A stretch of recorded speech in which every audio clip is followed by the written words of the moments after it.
Welcome to Impact Learning Tutorials, and this is a video about the classification of skill.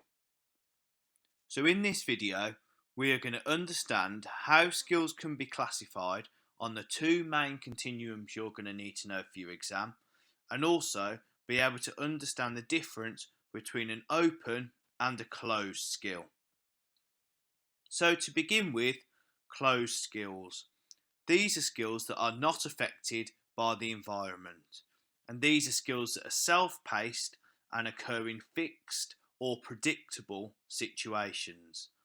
The performer, when performing a closed skill, would use exactly the same technique every time and is in total control of what happens next. So an example of this would be a gymnast performing a routine, because there's no external factors that could influence the techniques being performed by the gymnast. Open skills.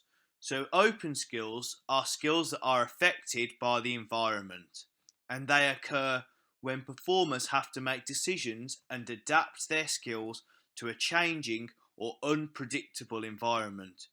And when performing an open skill, the performer is not in control of what will happen next. So an example of an open skill could be playing a forward passing football, because if there's a line of defenders in front of the player, this would affect the decision making of the player, meaning that they don't necessarily know what the outcome is going to be, because the outcome is affected by the external factor, which is the positioning of the defenders. So one of the continuums that you need to know for your exam is the environmental continuum, and this divides skills into open and closed. So we've previously mentioned a little bit about these in the earlier bits of the video. So if you'd like to rewind and have another look through that, feel free to do so. So just to recap, open skills are affected by the environment, so the skill could be performed differently every single time. So therefore technique may need to be adapted.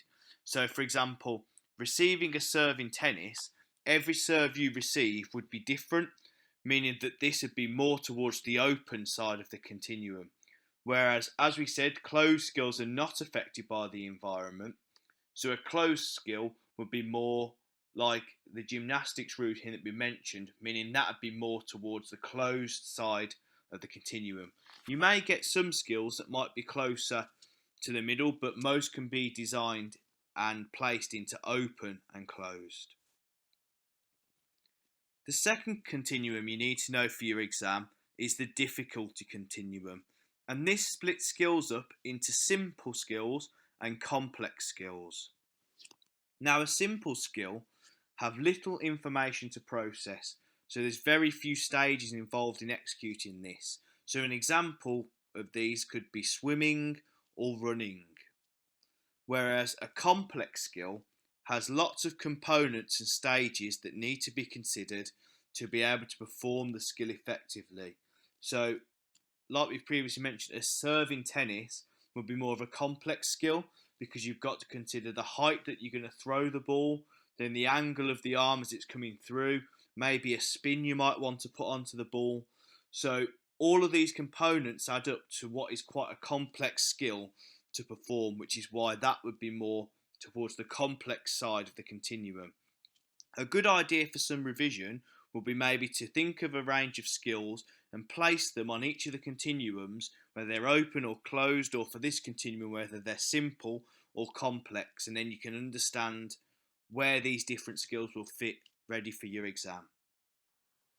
We hope you found this video useful. Please subscribe to keep up to date with our latest tutorials.